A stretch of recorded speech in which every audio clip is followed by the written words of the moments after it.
On behalf of Bruce Power, I'd like to introduce our next speaker. So that'll be Laurie Swami. Now, Laurie is the president and CEO of the Nuclear Waste Management Organization. She's responsible for implementing Canada's plan for safe, long-term management of used nuclear fuel. And this is after a 30-year career with OPG, including her role as Senior Vice President of Decommissioning and Nuclear Waste Management. Now, Ms. Swami is a strong advocate for the importance of women in science, technology, engineering, and mathematics fields. She pushes for greater representation of women in leadership roles. It's all very inspirational, and I'm very eager to see what she has for us today. So if you could join me in welcoming Ms. Laurie Swami.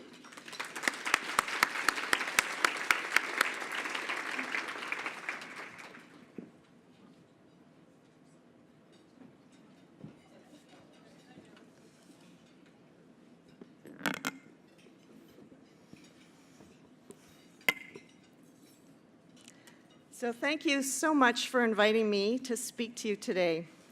First, let me recognize that we are in Treaty 6, the traditional territory of the Indigenous people of this area. This is my second time in Saskatchewan in the space of just a few months, and I'm beginning to feel like it's my second nuclear home. I was here in June speaking to the Canadian Nuclear Society, and at that time, I reflected on the fact that the nuclear story begins right here in this uranium-rich province. I thought that was so appropriate, given that the organization that I lead, the Nuclear Waste Management Organization, is where the nuclear cycle ends.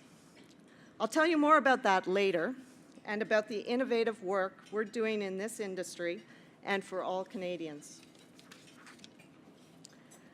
You may not be surprised to hear that at the conference in June, I was one of just a handful of women on panels and speaking about the nuclear industry. Does that sound familiar to you?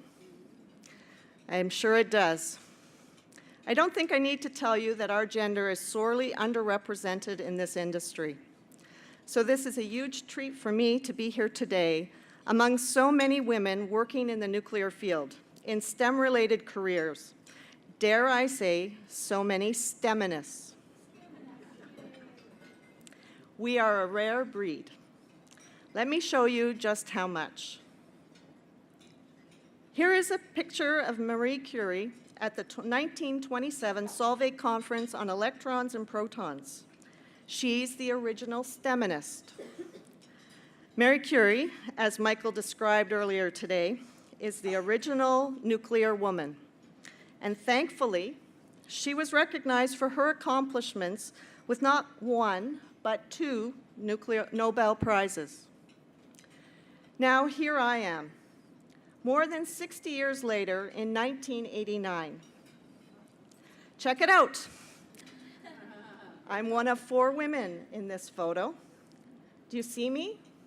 It's a little like Where's Waldo? But here I am, the small person over there on the left, wearing the hard hat and blouse with the bow. I have not yet won a Nobel Prize. I probably never will. But does this picture read progress to you? It does to a certain extent. Unlike Madame Curie, I have some female company, but clearly not enough. Clearly, there is so much more that needs to be done. The best statistics that we have indicate that women make up about 20% of the nuclear workforce. Drill down a little bit, and you'll find that women occupy only about 10% of the engineering and senior roles in nuclear. We really need to reach the commonly accepted critical mass of about 30% to really affect change. And we need more women in leadership positions. The theme of this year's conference is Change Starts With You. I, for one, love change. I embrace it. I am not afraid of it. Today, however, I've taken some literary license and tweaked the theme. The title of my speech is Change Starts With Me. I say that because I'm in a leadership position in the nuclear industry. I'm in a position to affect change. And when I look around at how few women there are in this industry, I ask myself, how can I do better? How can I help to change this? So today, I'm using this platform to make a pledge. I pledge to you that I will work harder and more deliberately toward getting women in senior leadership positions in this country's nuclear industry. As president and CEO of the NWMO, I am one of 3 women in Canada now leading a nuclear organization. I want to give a shout out to my two of my fellow STEMinists, Romina Velshi, the president and CEO of the Canadian Nuclear Safety Commission, and how good does that sound?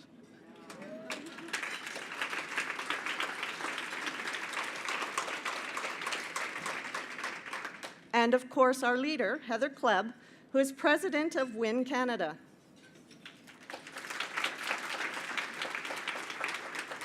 We all know that good things come in threes. This is progress, and we all want to see more of it. In addition to my pledge, I'm echoing Romina's challenge for the industry to put more women into leadership roles in nuclear. I am optimistic we can make positive change. Let me tell you what really gives me hope. For starters, Julie Payette, our Governor General, our head of state, is a STEMinist. Like me, she studied engineering. But that's where our career paths significantly diverge. I went into nuclear. She went into space. At a conference in 2014, Dr. Payette, who was then with the Canadian Space Agency, spoke about her motivation to become an astronaut. She recalled watching the moon landings in the 1960s, as did I, and she was hooked. She knew then she wanted to go up in space. But she recognized some barriers. I was a girl, they were men. I was Canadian, they were American men. They were test pilots. Nobody in my family had ever been on a plane. Despite these barriers, she prevailed. You never know when an opportunity is going to come your way, she said.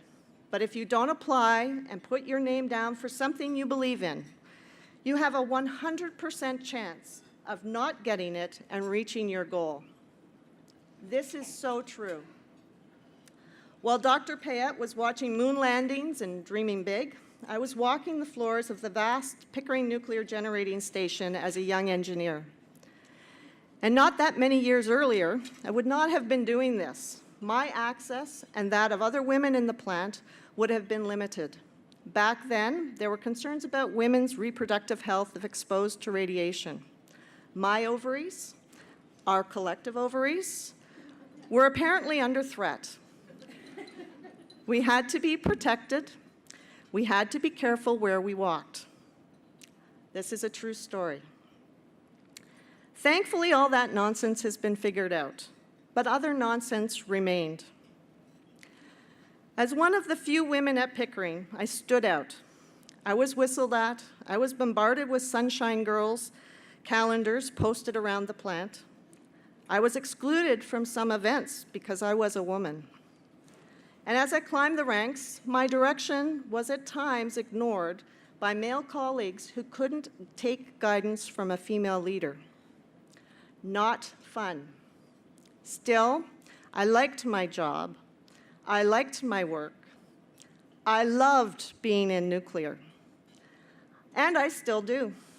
It is challenging and rewarding.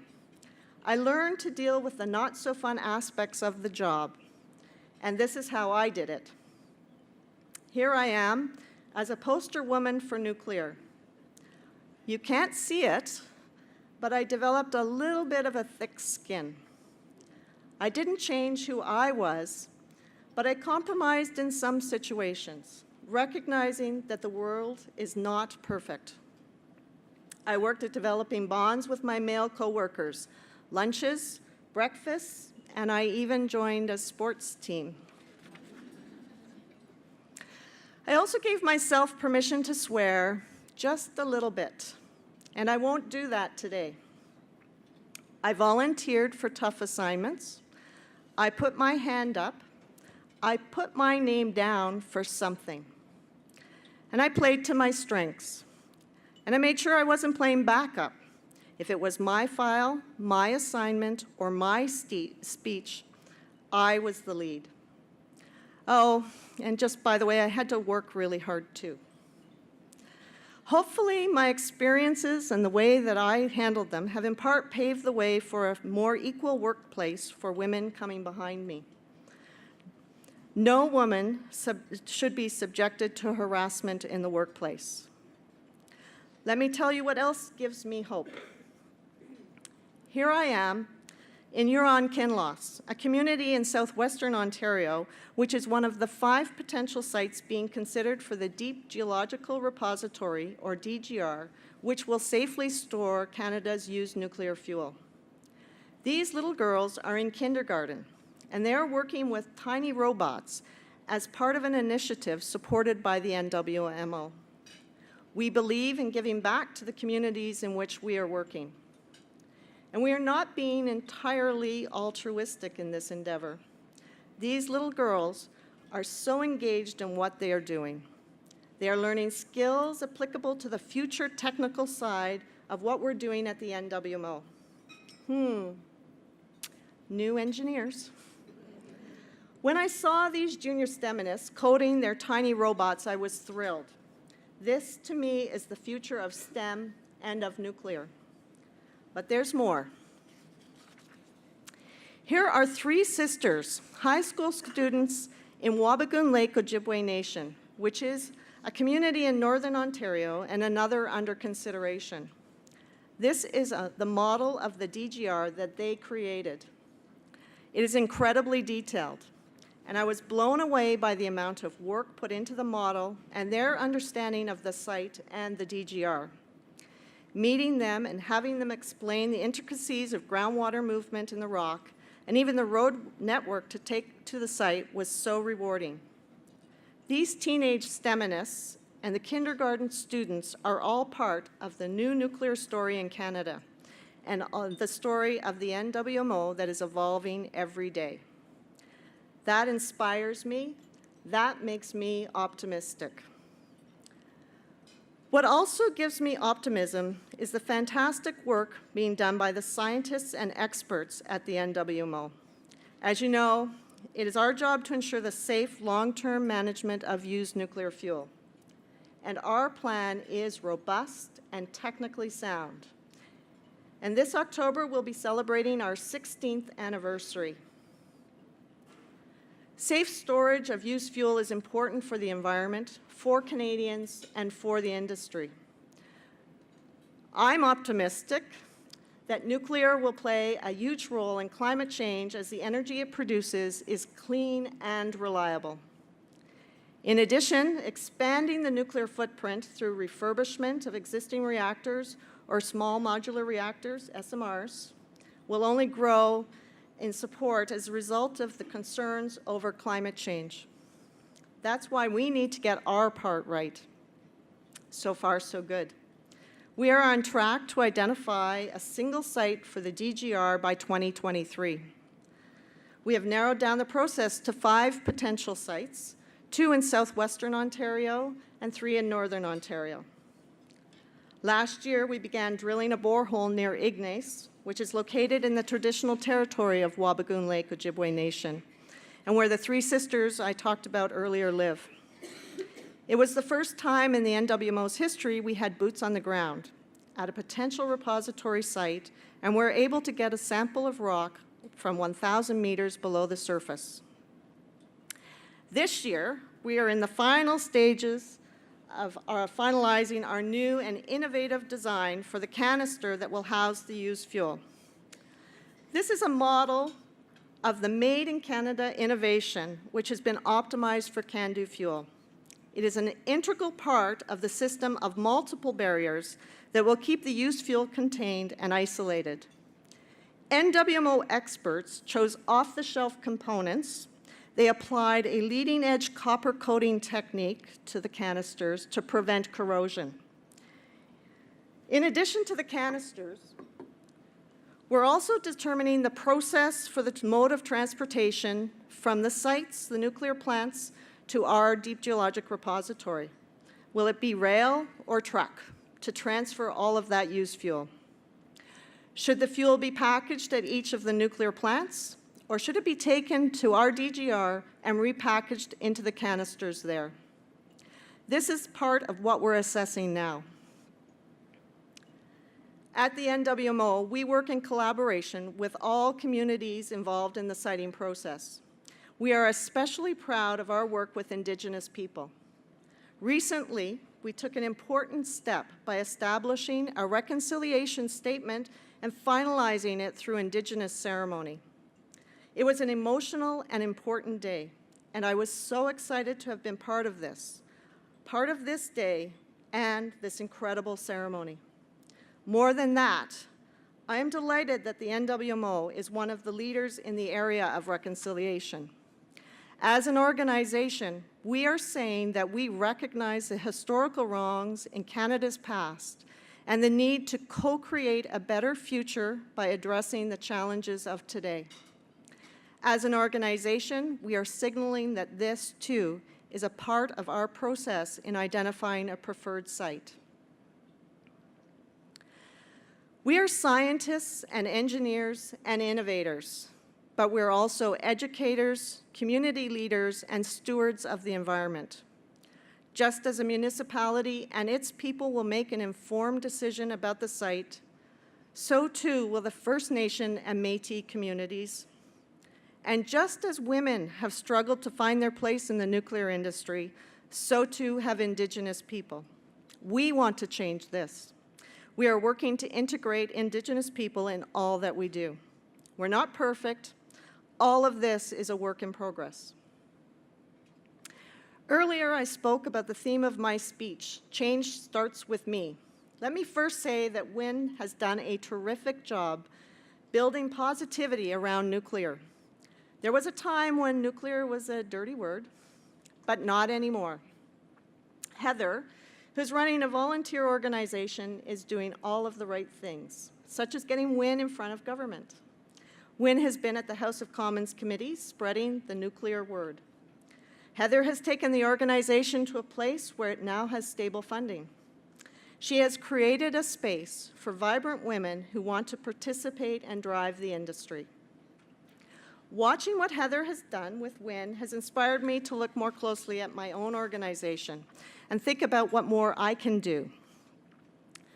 We have a 40% female representation on our board of directors. Our executive committee is 45% female. That's not bad, but I know I can do better. Take a look at my team of engineers and count the women. What has gone wrong with my hiring processes that we have not reached 50%? What is my so-called unconscious bias? As I said earlier, I'm challenging myself and my colleagues to step up to increase representation of women in senior leadership positions. Women need more role models and mentors. Women need to see themselves in these leadership positions. Some may wonder why that's important. I, for one, believe that women in STEM bring an important perspective in terms of the social side of the equation. We understand the technical, of course, this room would understand it, but we also get the people side and often relate in different ways to challenges. We are able to provide more time and understanding to a cultural issue or bring people along our journey by giving them a voice. So I believe in the importance of girls being encouraged to study math and science in school, subjects that provide a good grounding for life. Women should be encouraged to look at the skilled trades too. Why can't they be electricians, operators, and mechanics, like some of you in this room? These are all good, well-paying jobs. The labor force needs people. Why can't they be women? Why can't these women in skilled trades become leaders in their fields? The simple answer is, of course they can, and you can too. Canadians are renowned for their nuclear expertise. For nearly 60 years, we've been exploring the peaceful potential of nuclear power through research and investment and development of it in areas such as electricity and mining.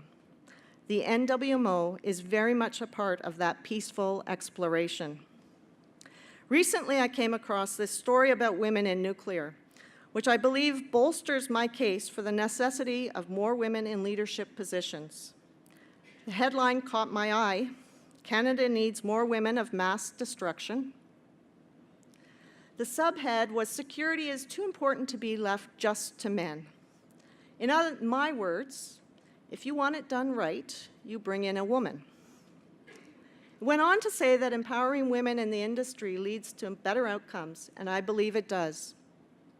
Not only will this help establish equality, diversity, and subsequent improvements in policy making, but doing so will ultimately contribute to a gradual change in nuclear discourse. Food for thought. Now, let me leave you with this. A picture is worth 1,000 words. Here's to the future. Here's to our future STEMiness. Thank you.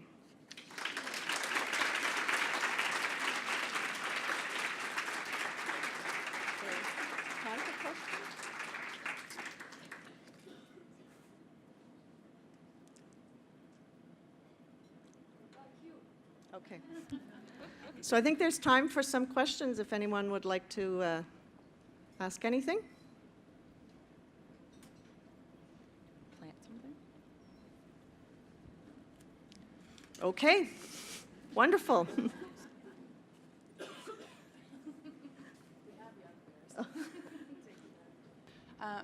Like, you've shared your long, impressive career path, and I'm sure you learned a tremendous amount on that road. Is there like 1 to 3 top recommendations that you could share with us based on all of your experience? So I think the one thing that I would share the most, well, maybe there's 2. The one thing I'll start with is step up for what you really want to do. And I think volunteering for some different assignments, different things that will stretch where your original skill set started will help and enhance your career. And I think that's really important. And, you know, I've talked a couple of times at various WIN events, and one of the previous discussions I've had is about mentoring and making sure you build a mentor process for yourself. And some of you may know that Romina and I have worked together on other projects in the past, and I really see Romina as one of those mentors. And I think that given her discussion this morning, she's going to be a real asset for our industry in terms of bringing forward a lot more opportunities for women to advance. And so I'm really looking forward to seeing her do that as she goes forward. And I think we should all think about how can we help her to make sure that that works as well. So that to me would be, think of how you can help each other to be successful in your roles. Great. Thanks. Oh, there's another one. Someone want to throw this? Thank you so much for your presentation, and I find it really interesting what your organization is doing with respect to reconciliation, just as a side note. One of the things that I've often thought about, so you posted the picture of the engineers, right? And we have a similar poster in our company, and one day it's the experts within our company, and I went along and I circled all the females, and I did the math. There were 6, and there were 67 on the poster. Mm-hmm. And it really struck me. It's stayed with me for a bit. But one of the questions that I have, or one of the things I've considered is, along your recommendations of sort of stretch yourself, lean in, etc. But I think those are important. But I also wonder if, especially with the leaders in the room, is about asking ourselves whether or not the work environment, the work expectations can also change over time as well. So for example, I'll just give the simple example that if I have 2 children, 5 and 3, pretty busy, but I'm fully committed to my job. The way I do my work and the way I put my work in may need to be flexible, and thankfully I work for someone who understands that. So come early, go deal with some things, come back and whatnot. And I think it's reflective of the fact that irrespective of how things change in the future, we still will bear children, and we may still we are caregivers. We can be caregivers at this time in our lives. So I guess my question to you is what role does the work environment play in inspiring, in sort of attracting women to fields that have been classically male-dominated? And I just say that from the perspective of full expectations of the standard expectation of sort of 8 to 5, lots of extra time, the sort of the classic, as you move up, more and more time, when we're trying to balance potentially also our family units as well. So that's my question to you. It's a long-winded question. I'm sorry about that. But it's just prompted me to think that I think that there are unconscious or invisible things that we could also approach within our work environment. And I'd love your perspective. So I have 2 children, 2 girls. One is actually here visiting, so I'm visiting with her a little bit. And I would say my children got very used to me working a lot. And I think it is a personal choice that you have to consider. I spoke earlier that I loved my job. I truly loved my job. I loved the work that I was responsible for. And I think that also drives you in a certain way. But that work-life balance that you're talking about is something that's very difficult to achieve if you think you haven't got it, but it's something that you have to come to grips with yourself. So what I loved to do was I loved working at the plant. I loved working on environmental assessments. I love working in the communities. It's just something that really attracts me to nuclear and makes me want to give more to the company, if you will. Some people may love that, but they really feel strongly attracted to looking after children and taking that time during that period of their life. And that's a choice that you have to make. It doesn't mean your career is over. It just means that you'll be in a period of time where you will be dedicated to the work when you're at work, and when you go home, you'll be dedicated to your family. And I think you can have both. I don't think it's either or. I think you can definitely have both. And you do what you have to do. I mean, that sounds kind of foolish. You know, when I first had children, my mother said to me, well, you just do what you have to do. And I think that I would tell people that today. You do what you have to do. You look after your children, you look after your family, but you also look after your career. And you have to find the balance that works for you. My balance was maybe tipped a little far to one side compared to maybe other people in the industry. But it was rewarding to me, and I can safely say I think my children grew up okay. So depends on how you look at it, but it is a very personal choice and something you have to work on. Thank you.